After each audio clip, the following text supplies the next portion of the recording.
de notre liberté, dans une défense de l'état de droit et dans la défense des opportunités dont les jeunes ont besoin. Et j'aimerais bien ajouter et finir par ça, sur ce sujet-là. Dans votre stratégie dont vous parlez, vous aviez parlé au début d'une espèce d'expliquer les choses à la population. Est-ce que dans cette phase d'explication, est-ce que il y a une nécessité de reddition de comptes, d'examen de conscience, de rétrospective, de rétrocontrôle, de bilan que vous voulez faire, enfin que vous suggérez? Est-ce qu'il y a besoin de revenir sur ce qui n'a pas marché, de le dire, de pouvoir mettre des mots dessus pour pouvoir ne plus répéter les mêmes erreurs plus tard? Est-ce que vous pensez que c'est sain de dire ces choses-là afin de ne plus recommettre les mêmes erreurs? Et quelles sont ces choses? Alors, il est évident, malheureusement, il est évident que dans l'état actuel des choses, cet exercice-là ne peut pas être fait en rassemblant tous ceux qui sont en train de défendre la démocratie. Malheureusement, ce n'est pas possible parce que les gens ne sont pas ensemble. Or, c'est un bilan collectif. Nous avons fait le bilan au sein de notre front, on a fait le bilan et on a fait le constat de tout ce que je suis en train de partager avec vous et nous l'avons même exprimé publiquement à la population en exprimant nos regrets et même en demandant pardon au nom des leaders, même si on n'a pas été mandaté, mais on a exprimé cette reconnaissance de la responsabilité des leaders dans la situation actuelle. Mais une fois que ça c'est fait, il ne s'agit pas de s'asseoir là-dessus et de se taper la poitrine en contrition en permanence. Une fois que ce constat est fait, eh bien, nous avons bâti notre nouvelle orientation.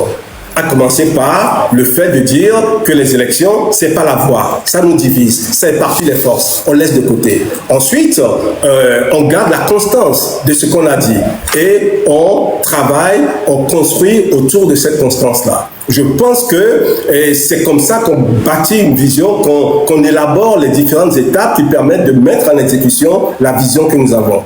Eh bien, pour nous, c'est de se battre pour arriver à une transition qui va permettre aux Togolais d'avoir la fin de leur souffrance. Il n'y a que la transition qui mettra un terme aux souffrances des Togolais aujourd'hui. Merci sur ce point-là. On a bien compris ce que vous avez voulu dire. On a même lu entre les lignes et je pense que la majorité des gens ont compris à peu près. On va enchaîner sur la question de la dette de l'État togolais. Alors, vous avez, comme vous le savez, on est un pays très endetté.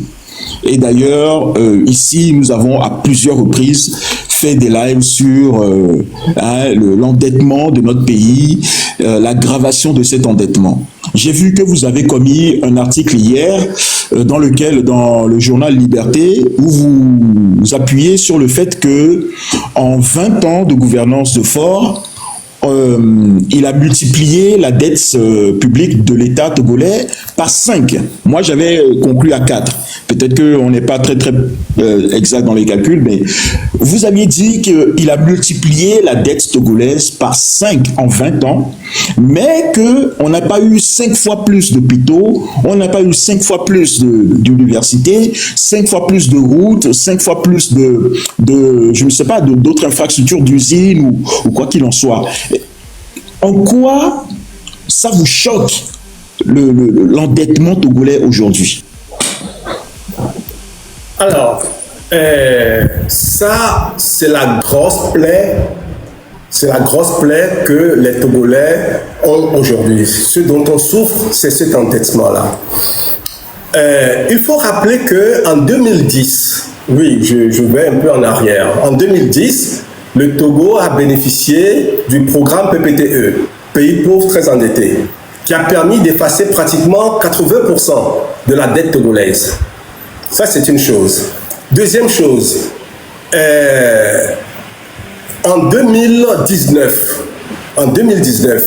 le Togo a procédé à ce qu'on appelle un rebasage, c'est-à-dire à élargir les secteurs qui sont pris en compte dans le calcul du PIB.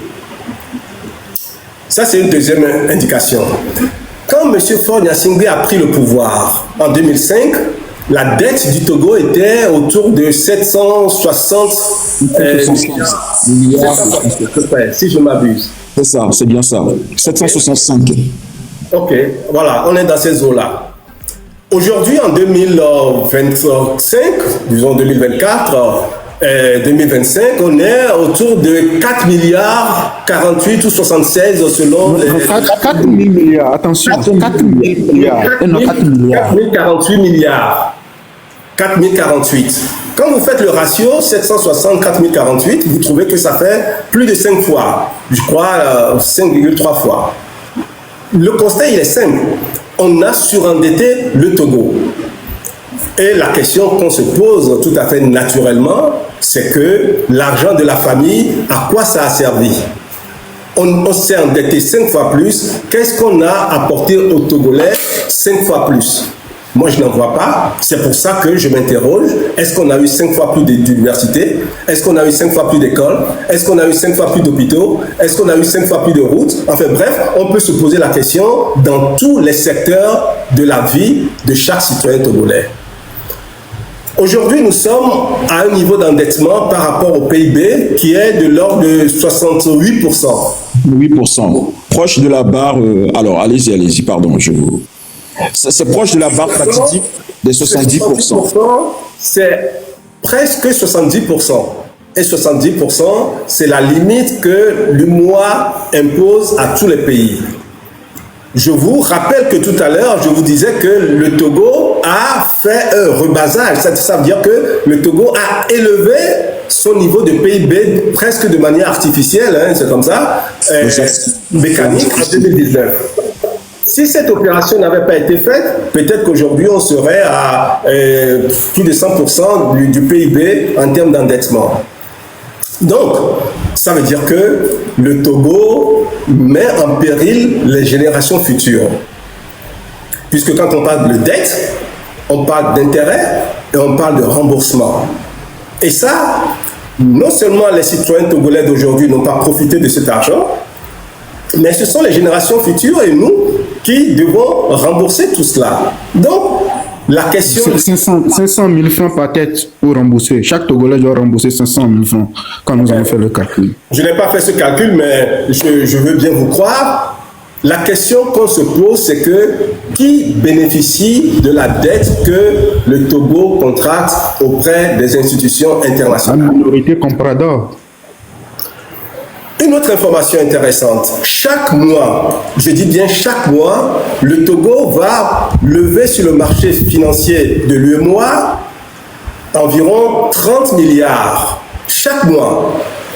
Alors, quand on sait que les charges mensuelles de l'administration, c'est autour de 20 milliards mensuels, 20 milliards, finalement, l'État togolais va chercher de l'argent sur le marché chaque mois pour pouvoir faire fonctionner notre administration. Est-ce qu'on peut gérer un État dans une telle précarité? Ça veut dire que le jour où sur le marché on ne pourra pas lever des fonds, ben, on ne pourra pas payer les fonctionnaires. Exactement. Je rappelle, effectivement, c'est près de 30 milliards. Jusqu'en octobre 2024, c'était à peu près 30 milliards par mois, effectivement. Mais sachez que nous, ici, on a fait le calcul et on suit ça de près. Depuis le début 2025, c'est quasiment chaque semaine que l'État togolais emprunte plus de 20 milliards de francs CFA sur le marché de l'UMO à titre. Donc, et aujourd'hui, nous, on l'a décompté, on est au bout de 3 mois, là, on est à plus de 300 milliards de francs CFA qui ont été empruntés sur le marché de l'UMO à titre. Ça m'amène à la question suivante, c'est quelles sont selon vous les erreurs majeures qui ont été commises par le gouvernement en place dans la gestion économique et notamment la gestion de cette dette? Je pense que avant même de parler de la gestion de la dette, parce que quand vous parlez de la gestion de la dette, ça veut dire que la dette a déjà été contractée, et c'est le niveau d'endettement. Ce qu'il faut savoir, c'est quoi? C'est que le Togo s'est mis, les autorités togolaises ont mis le pays dans de telles conditions politiques que eh bien le pays préfère déjà aller chercher l'argent auprès de bailleurs qui ne font pas de bonification. Les taux d'intérêt sont extrêmement élevés. On va chercher l'argent dans les pays du Golfe et des zones de ce type-là, où il n'y a pas de conditionnalité, où personne ne regarde ce qu'on fait avec l'argent, mais cet argent-là, ça coûte très cher. Donc, les conditions que l'on met en place impactent la manière dont on emprunte à l'extérieur. Ça, c'est une chose. Deuxième chose, le Togo, aujourd'hui, parce qu'ils ne veulent pas que des organisations extérieures viennent mettre le nez dans leurs petites affaires électorales, eh bien, ils refusent toute subvention de participation à l'organisation des élections. Parce qu'ils ne veulent pas que les gens viennent mettre leur nez dans leurs affaires, ils ne veulent pas prendre leur argent. Et en parenthèse, comme je le soulignais la dernière fois, ils n'hésitent pas non plus à prendre l'argent de l'extérieur, de l'Allemagne notamment, pour nourrir nos enfants à la cantine. Alors, il y a également des ressources que nous perdons, que le Togo perd, parce que nous n'avons pas la politique adéquate, nous n'avons pas le niveau de démocratie adéquat, nous n'avons pas le respect des droits humains, nous n'avons pas un état de droit. Le système de transparence. Un système de transparence, par exemple, aussi. Il n'y a pas de système de transparence ni de reddition de comptes. Je vous donne l'exemple du programme du MCC. Le MCC, c'est le programme américain qui est sous des conditions de respect de certains critères de respect des droits de l'homme, d'état de droit, des choses comme ça. Selon ces critères-là, les pays peuvent bénéficier d'un don. Je parle d'un don de la part de l'administration américaine. Et ce don, ce à quoi le Togo pouvait postuler, c'était 390 millions de dollars. 390 millions. Ça. C'est un don. Sauf que le Togo n'a pas rempli les conditions et ce don-là lui est passé sous le nez. Et parallèlement, à quoi on a assisté? On a assisté au fait que le Togo a emprunté auprès du FMI. Je crois que c'était en 2024, oui. Décembre 2024, il y avait une facilité élargie de crédit. Millions. C'est ça, millions de dollars. 10 millions, l'équivalent de ce que le MCC offrait gratuitement. Alors que auprès du FMI, c'est un emprunt de la part des Togolais. Il va falloir rembourser, il va falloir payer des intérêts là-dessus. C'est une absurdité. Et donc, oui, voilà ce type de la politique d'endettement qui est mise en place, qui fait que les Togolais sont endettés jusqu'au cou sans tirer bénéfice de cet endettement. Et je voudrais préciser avant qu'on ne passe à la question suivante que cet endettement auprès du FMI, ça a été fait dans le cadre d'une facilité élargie de crédit. Alors la facilité élargie de crédit est accordée aux pays qui ont des difficultés de balance de paiement. Donc ça veut tout dire. Ça veut dire que ce sont des pays qui sont à deux pas du surendettement. Voilà, c'est-à-dire qu'ils sont dans l'incapacité de payer leurs dettes. La prochaine étape, c'est la faillite. Donc, je rappelle aussi que les observateurs du FMI étaient encore à Lomé au mois de mars pour pouvoir faire une revue des finances, de la gestion des finances publiques du Togo, et qu'ils sont sortis de là, ils ont produit un rapport. Dans ce rapport, ils font des suggestions à l'État togolais, dont notamment la privatisation de la dernière banque qui nous reste, c'est-à-dire l'UTB, et la privatisation plusieurs autres secteurs dont nous parlerons dans d'autres débats. Mais en tout cas, voilà, on est vraiment dans une difficulté financière avancée et qui n'est pas dit dans les médias, qui n'est pas vulgarisé, et c'est très très grave que vous puissiez pointer cela du doigt. Moi, je voudrais, pour finir sur ce sujet de la dette togolaise, c'est-à-dire que si jamais vous veniez au pouvoir, et imaginons, faisons de la politique prospective, imaginons que demain, il y a une révolution et que, à la suite de la transition, les Togolais décident de vous confier la destinée de ce pays. Quels sont les mécanismes de transparence et de contrôle que vous mettriez en place? De toute façon, personne ne va réinventer la roue, ni le fil à couper le beurre. Déjà, il faut qu'on commence par renforcer le contrôle citoyen. Il faut redonner à la société civile sa capacité à porter un regard sur ce que font les dirigeants du pays ou même au niveau local. Ça, c'est une chose importante.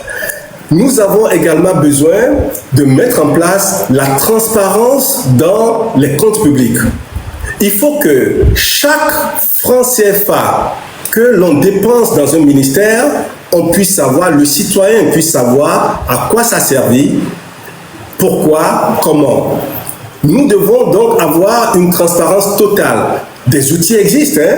On peut mettre en ligne le suivi d'exécution des budgets et que les citoyens, à chaque instant, puissent être capables d'aller voir à quoi servent ces impôts. Je vous donne un autre élément très précis. Par rapport aux entreprises d'État, aujourd'hui, nous avons de grandes entreprises d'État, mais qui ne contribuent pas au budget de l'État, notamment en matière de dividendes. Et la liste, elle est connue, ce n'est pas moi qui le dis, c'est le rapport de la Cour des comptes. Et nous avons eu l'occasion de travailler sur le rapport de 2020, 2021, 2022. Et ce que nous avons sorti de ces rapports sont simplement ahurissants. Les sociétés... Excellente transition. Donc, on enchaîne sur cette prochaine question. Milaouel, je te laisse la main. Oui.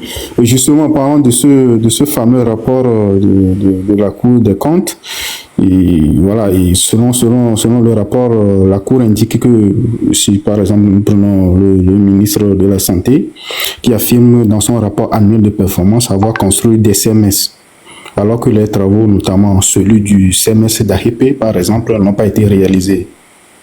C'est-à-dire que le ministre, en gros, il a menti dans son rapport annuel de performance.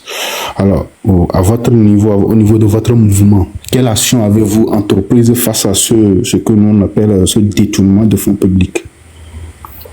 Écoutez, je pense que ce n'est pas la première fois que les Togolais sont informés de détournement de fonds ou de corruption à des niveaux aussi élevés. Ce n'est pas la première fois.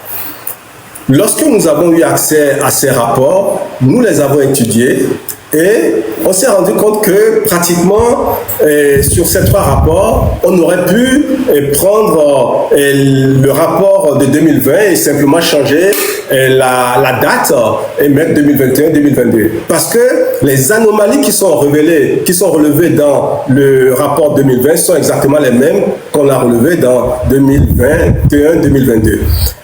Alors, il y a un indicateur très intéressant. Le rapport de 2022, produit par la Cour des comptes, c'est-à-dire l'exercice 2022, quand ça finit en décembre, à partir de janvier, la Cour des comptes commence son travail.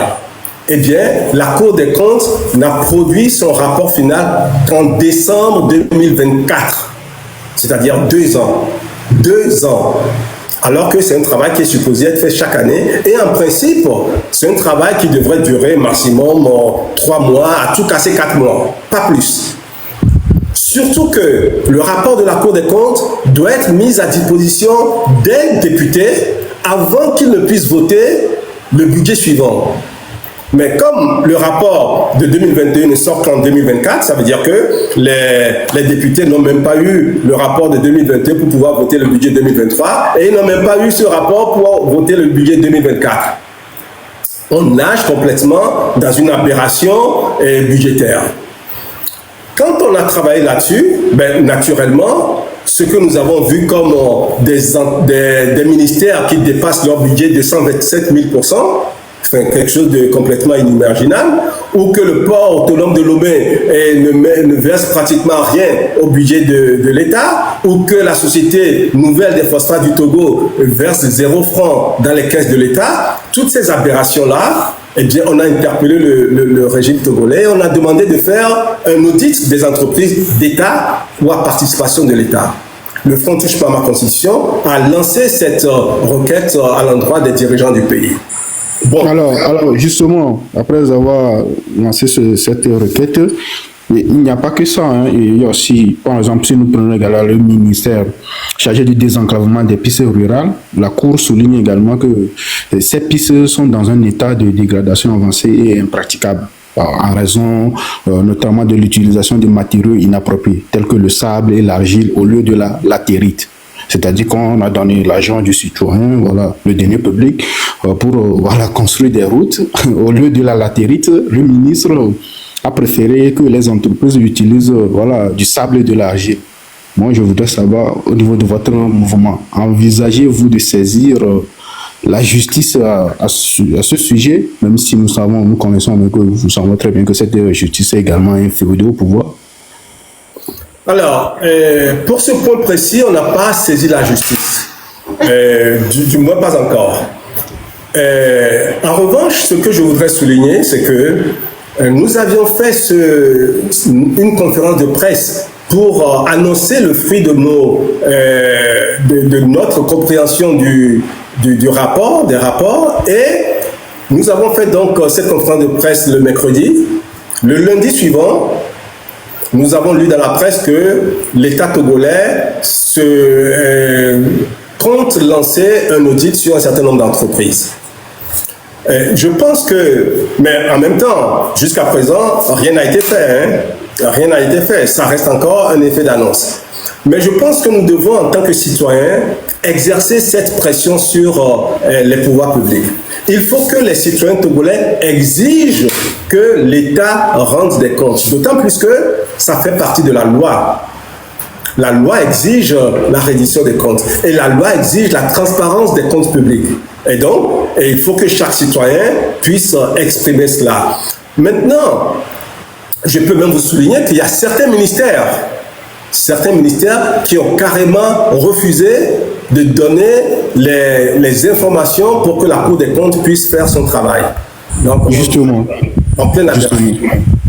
Oui. On va profiter pour enchaîner déjà avec le 5e sujet, voilà, pour respecter le temps, sur la situation des détenus politiques au Togo. Alors, quels sont, selon vous, les principaux facteurs voilà, qui expliquent l'augmentation du nombre de détenus politiques au Togo? Monsieur Faure Gnassingbé a pris le pouvoir, ça fait 20 ans, et qui vient s'ajouter aux 38 ans que son père avait fait avant lui. Et en 20 ans d'exercice de pouvoir, les Togolais ne sont pas satisfaits. Et régulièrement, comme on l'a dit tout à l'heure, les Togolais expriment leur mécontentement. Les Togolais sont tellement frustrés qu'aujourd'hui, ils ruminent cette frustration à tel point qu'ils sont envahis par une colère immense. Une colère immense. Et des fois, cette colère-là s'exprime par des actions qui sont posées. Et pour le régime, eh bien, il ne faut pas laisser prospérer ce type d'initiative. Un jeune qui prend son téléphone et qui fait un TikTok pour dire que, eh bien, on ne m'a pas consulté avant de remplacer la Constitution, paf, on le jette en prison. Et un autre affection qui fait un poème, un très beau poème d'ailleurs, donc un garçon talentueux, paf, on le jette en prison. Parce qu'on ne veut pas que les Togolais puissent s'exprimer, puissent exprimer leur récrimination. C'est pour cela que le nombre de détenus politiques explose. On est aujourd'hui à des niveaux inacceptables. Donc vous contredisez les propos de M. Tremois qui disait il y a quelques mois, entre guillemets, zéro cocorico, il n'y a pas de prisonniers politiques. Vous contredisez l'affirmation, ces propos-là? Monsieur Tremois est très habitué à la provocation. C'est de la provocation. Et c'est le même qui a dit aux Togolais, allez prendre les armes si vous voulez avoir le pouvoir. C'est un professionnel de la provocation. Les Togolais savent qu'il y a dans les prisons togolaises des détenus politiques. La CEDEAO qu'on ne peut pas taxer de complaisance avec l'opposition togolaise. La Cour de justice de la CEDEAO a pris des décisions, a rendu des décisions exigeant la libération des détenus politiques, dont certains ont été torturés. Et ce statut a été reconnu par la Cour. À ce jour, les autorités judiciaires togolaises n'ont pas laissé sortir ces détenus. Ça veut bien dire qu'ils sont en prison, non pas pour des raisons, je dirais, de délits d'ordre public, de délits hors politique. Ce sont des gens qui sont en prison pour des raisons politiques. C'est pour ça qu'une décision de justice ne les fait pas sortir. D'accord? Donc, je pense que le pouvoir, à travers M. Trémois, peut faire ses gesticulations. Il ne sortira pas de la tête des Togolais et la réalité des faits que les gens sont en prison pour des idées qui sont les leurs. Voilà, justement, en parlant toujours des prisonniers politiques, vous avez évoqué le cas de Afesio, voilà, un combattant de la liberté, justement, qui a écrit un poème et ensuite, voilà, est en détention jusqu'à présent. Et il y en a plein d'autres, hein, les jeunes de Tigre Révolution, voilà. Heureusement qu'on a libéré Madame Agba. Il y en a d'autres encore, des artistes aussi qui sont également en prison. Voilà. Comment votre mouvement prévoit-il de soutenir ces détenus et leurs familles? Alors, il y a Jean-Paul Moulou, il y a l'artiste Fadel, il y a des tas d'autres détenus politiques, dont beaucoup sont malades.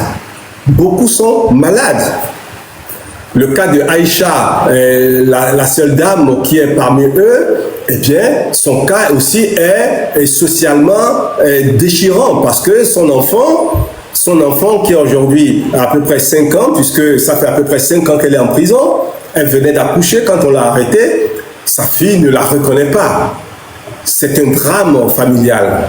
Et donc, oui, nous devons tous les Togolais doivent se préoccuper des détenus politiques parce que, de notre point de vue, ce sont des héros. Ce sont des gens qui ont perdu leur liberté en défendant notre liberté.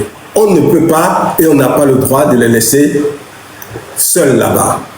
C'est vrai qu'il y a un certain nombre d'actions, d'initiatives qui sont prises. Je vais citer le travail qui a été fait par le comité de libération des détenus politiques, qui a été porté par Claude Améganvi notamment et d'autres. Il y a le travail que font les femmes pyramides. Tout cela contribue à cela. Au fond, touche pas à ma constitution, nous avions lancé une campagne sur plusieurs semaines pour mettre les projecteurs sur les détenus politiques.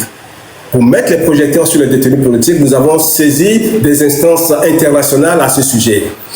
Il faut continuer de mettre la pression. Et cette semaine, on a vu la rapporteuse des droits de l'homme de l'ONU, et qui a exprimé également sa position sur le cas spécifique d'Afesio.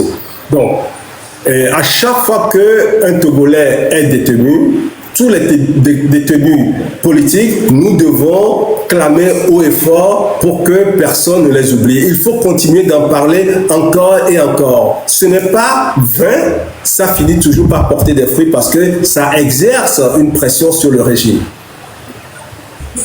Justement, d'accord. Edith, vas-y.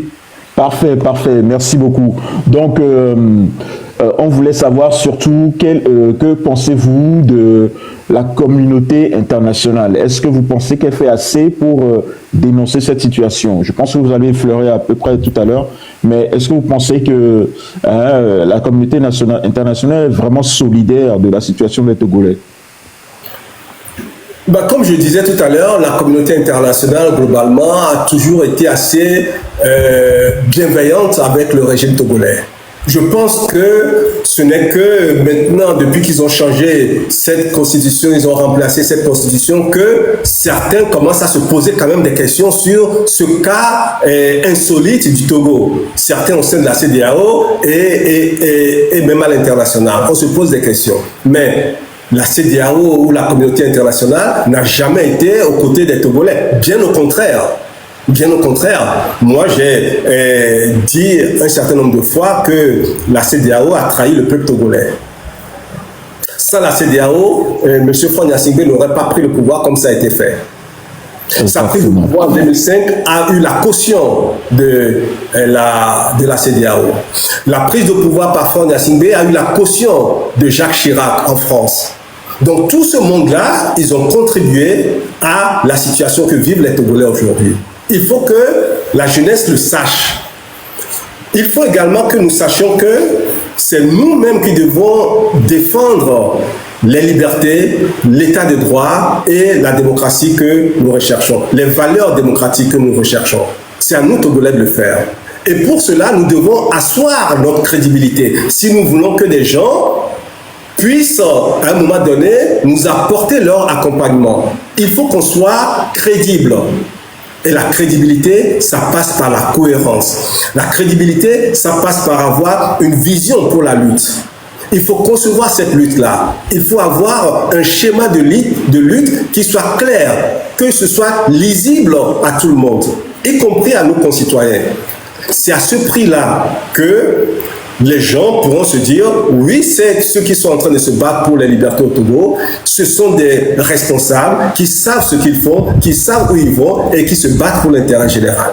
Si nous ne sommes pas dans cette configuration-là, il ne faut pas espérer que des soutiens puissent venir de quelque part. Excusez-moi, j'ajoute une dernière chose avant de vous laisser la parole sur ce sujet. Aujourd'hui, à l'extérieur, plus personne ne veut entendre parler du cas du Togo. Les gens en ont assez. Une situation qui n'évolue pas, qui ne change pas, qui ne s'améliore pas. Les gens en ont assez. Donc, nous-mêmes, nos propres turpitudes, je parle de l'opposition, nos propres turpitudes aussi ont pu décourager les gens à l'extérieur, au même titre que ça a découragé les citoyens togolais. C'est pour ça qu'il faut qu'on se ressaisisse. Merci pour cette précision finale. Je retiens qu'il faut qu'on soit cohérent, qu'il faut qu'on ait une vision claire et bâtir une autre crédibilité.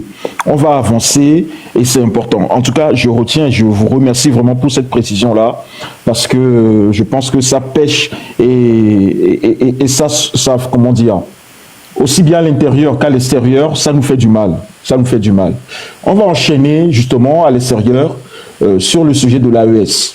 Alors, vous avez suivi comme nous la sortie tonitruante de Monsieur Robert Ducet, Monsieur Robert Ducet, excusez-moi si je maltraite son nom.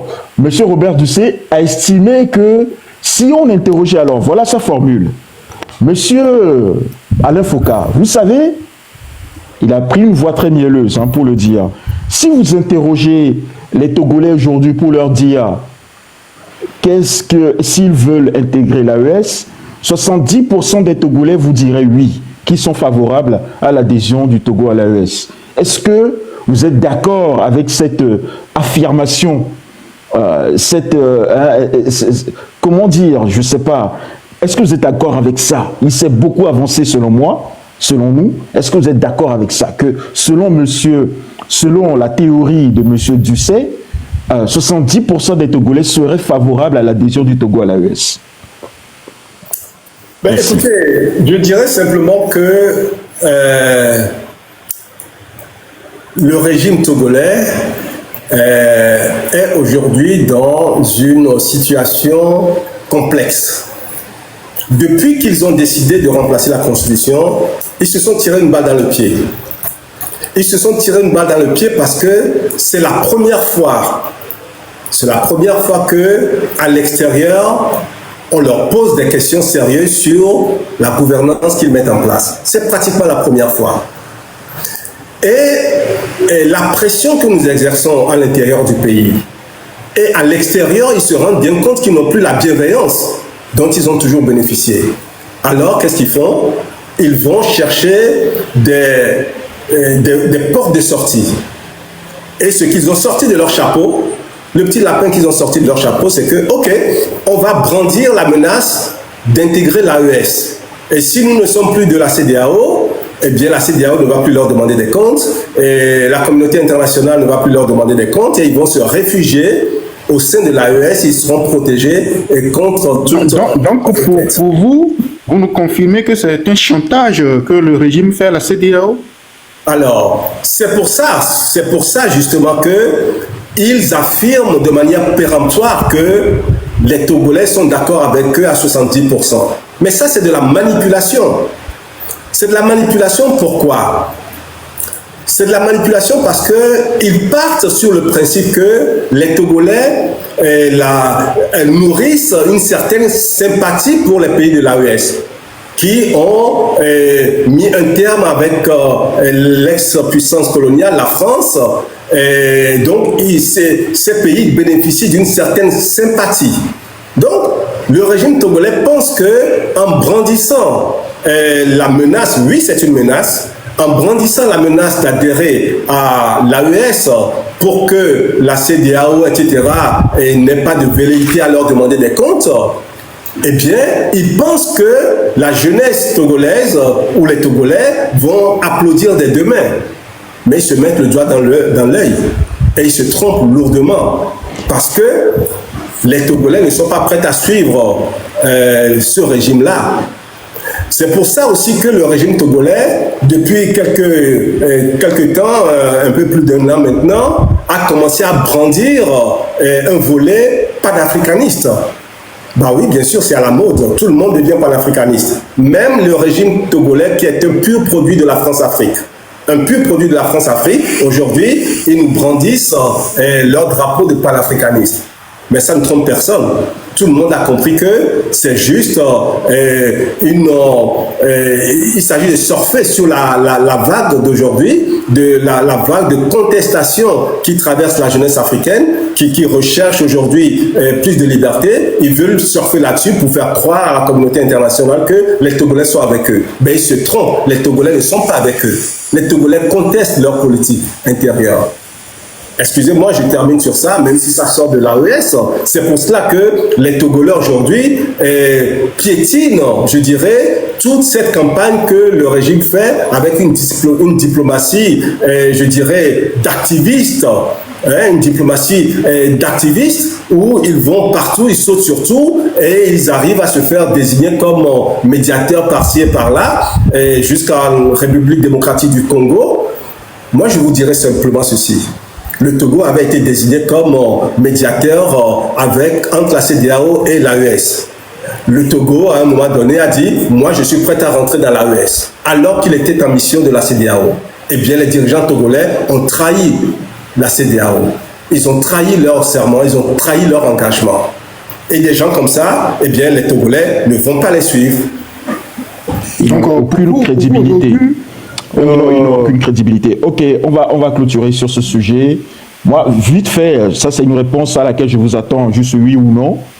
Est-ce que vous trouvez normal et rigoureux qu'un ministre aille demander, sans avoir fait au préalable un sondage ou interroger ne serait-ce qu'une seule fois la population, aille se présenter devant un journaliste, en l'occurrence c'est M. Jules Domché de Mansa, pour lui dire « Si vous faites un sondage dans le pays, vous allez voir que 70% des Togolais sont favorables. » Est-ce que sur un sujet aussi grave, qui normalement nécessiterait, si on est dans un état de droit, un référendum, est-ce que vous trouvez ça sérieux qu'un ministre aille parler comme ça devant un journaliste? Si il fait un sondage, s'il vous plaît, répondez, s'il vous plaît. Non, ce gouvernement n'est pas sérieux.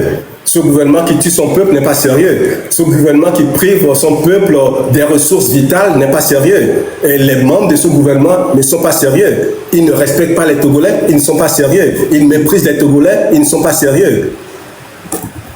Merci beaucoup. On va enchaîner donc avec le dernier point, qui est le rapport de la Fondation Adenauer, une ligne de front avec le djihadisme dans le sable du Sahel. Milaoué, je te passe la main. Oui, justement, sur ce rapport voilà, qui est sorti également en 2025, moi, ma première question, qu'est-ce qui vous a choqué en lisant ce rapport?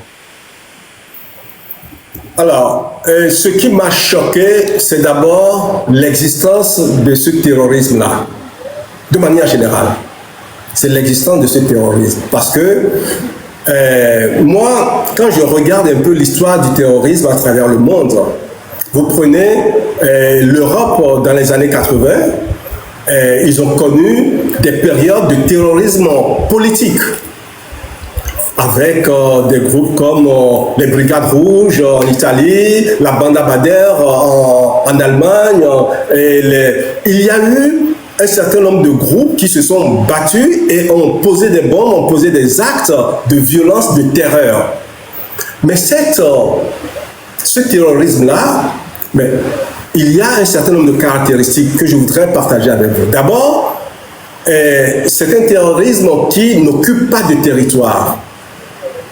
Deuxièmement, les problèmes liés à ce terrorisme-là ont été confiés à la police et à la gendarmerie, pour ce qui concerne la France. Mais dans tous les pays d'Europe, c'est la police qui a mené les enquêtes. Ça a duré 20 ans, ils ont fini par mettre un terme à ce type de terrorisme. Chez nous en Afrique, depuis que c'est arrivé dans le Sahel particulièrement, c'est un terrorisme d'occupation de territoire. Ça veut dire quoi? Ça veut dire que, eh bien, c'est simplement parce que la nature a horreur du vide. Et comme l'État n'est pas présent dans certaines zones de manière significative, pour ne pas dire pas du tout, eh bien, les gens viennent s'installer et occupent. Donc, les terroristes occupent de l'espace et progressent dans leur espace. Ça, c'est une première chose.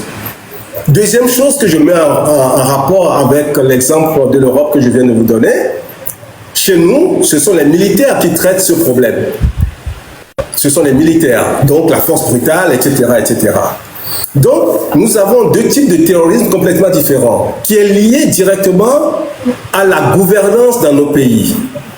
Pour que les terroristes puissent s'installer dans une zone, eh bien, oui, Monsieur Nathaniel Yumpio, on préfère utiliser terreau ou bien encore les barbus pour éviter que l'application TikTok nous coupe le live. Voilà, merci. Très bien. Alors, donc je disais que chez nous, c'est l'absence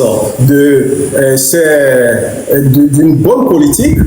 C'est l'absence de la gouvernance adéquate qui fait que, eh bien, on a laissé l'espace. Or, on sait que pour vaincre un fléau comme celui-là, eh bien, il faut que l'État et la population soient en symbiose. Dans pratiquement tous nos pays. Justement, moi, quand vous lisez le rapport, je ne sais pas qu'est-ce que ça vous fait quand vous lisez le rapport, qui dit que l'insécurité, moi je cite la phrase, l'insécurité alimentaire promet d'être plus meurtrière que les attaques des groupes terror. C'est-à-dire que l'insécurité alimentaire dans le nord, dans la région des savanes, promet d'être plus meurtrière que les attaques des groupes terror. Qu'est-ce que ça vous fait quand vous entendez que vos concitoyens vont mourir de faim plus que les attaques des groupes terror? Mais c'est de la pure vérité. Et c'est quelque chose qui révolte, qui choque. Et c'est la vérité, la réalité de tous les jours. Au Togo, les gens meurent beaucoup plus de mauvaise gouvernance que de ces gens qui nous agressent. Au Togo, les gens, tous les jours, meurent dans les hôpitaux, meurent dans les centres de santé du fait de la mauvaise gouvernance. Donc, ce n'est même pas, je dirais, comparable.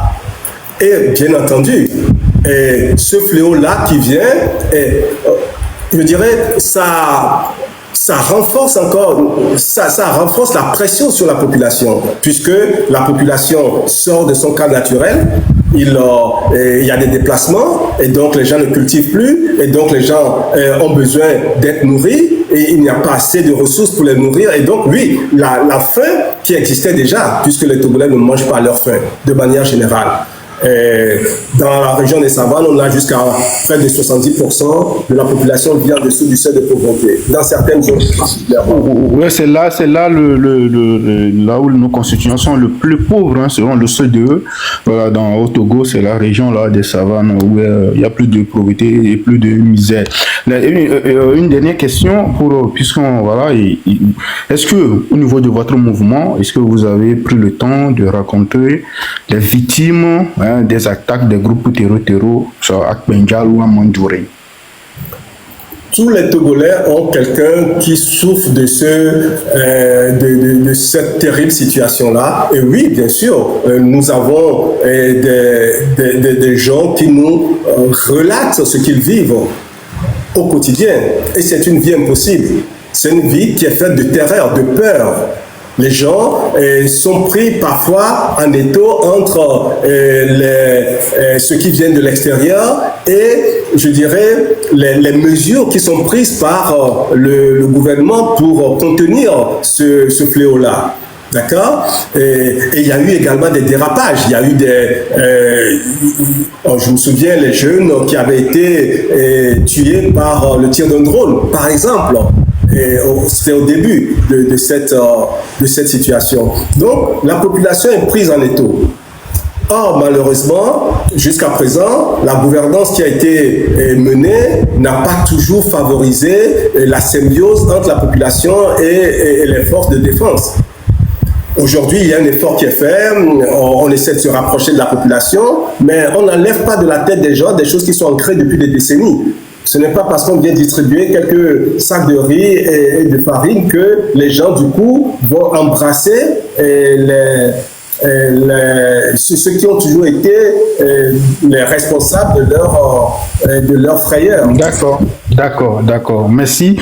Ditri, je te laisse. Voilà, nous avons deux grands frères également sur le panel, M. Ferdinand. Merci. Voilà, merci. Nous arrivons donc à l'issue de la première partie et nous vous remercions pour votre constance, pour votre franchise dans les questions. On va laisser notre grand frère Ferdinand Ité, que vous connaissez bien, du journal L'Alternative, qui est sur le panel. Vous placez un mot, s'il vous plaît. Ferdinand, merci. Oui, bonjour Nathan, bonjour à tous les amis. J'ai pris plaisir à suivre l'interview dans toute son intégralité. D'abord, je voulais saluer l'homme politique parce que cet exercice-là, beaucoup n'ont pas la facilité de le faire. Et j'en profite pour dire que l'état de droit que nous voulons, la démocratie que nous voulons, c'est le système le plus exigeant au monde. Il suffit de voir comment les hommes politiques sont malmenés dans les assemblées nationales, un peu partout, que ce soit en Italie, en France, en Israël, où c'est carrément parfois les coups de poing. C'est ça l'exigence de la démocratie. Autant on est dans l'opposition, autant on est au sein du pouvoir, on doit apprendre cet exercice-là si nous sommes vraiment des démocrates. Donc je tiens vraiment à saluer sa présence et à chaque fois qu'il est invité dans des exercices comme ça, il est à l'aise et ça c'est vraiment encourageant. Deuxième chose, je salue la constance de l'homme politique. Il n'a pas peur de ses idées. Il s'exprime librement et il dit ce qu'il pense. S'il n'est pas d'accord, il le dit. Il n'est pas dans une course à l'échalote. Il n'est pas dans une course populaire. Il sait que la politique, c'est d'abord les idées. C'est pas les idées qu'on arrive à convaincre les hommes. Et donc, il n'hésite pas à exprimer ses idées et à manifester sa constance dans le jeu politique qui est le nôtre au Togo. Ça aussi, c'est des qualités qu'il faut saluer. Ensuite, c'est quelqu'un qui a la maîtrise des sujets qu'il aborde. Là, on vient de passer plus d'1 heure de temps. Il nous a parlé de tout. Économie, la dette, la sécurité, les enjeux régionaux, la diplomatie. Parce que quand vous êtes opposant, c'est que vous êtes apte à gouverner le Togo demain si jamais le pouvoir tombe dans vos mains. Ce n'est pas après quand on prend le pouvoir qu'on hésite. Qu'est-ce que je veux faire, qu'est-ce que je ne veux pas faire. Là, on a en face un homme politique qui nous montre que, de par ses publications d'ailleurs, que je suis sur Twitter, parfois sur Facebook, il maîtrise les sujets, surtout les sujets économiques, les sujets d'endettement et les enjeux géopolitiques. Ça aussi, c'est à saluer. Ça veut dire que au sein de la classe politique togolaise, il y a des gens qui sont prêts pour le job. Parce que j'ai vu dans les commentaires quelqu'un qui disait que aucun opposant n'est capable de gouverner le Togo. Je réponds à cette personne en disant que même un petit chien est capable de diriger le Togo mieux que Faure Gnassingbé, parce que ce qu'on voit là, c'est pas de la gouvernance. Donc c'est pour répondre à cette personne-là, et c'est pour dire aussi que cet exercice auquel se livre M. Nathaniel Olympio, c'est normalement les gouvernants qui doivent se livrer à cet exercice-là, parce qu'aujourd'hui c'est eux qui doivent la reddition des comptes aux populations.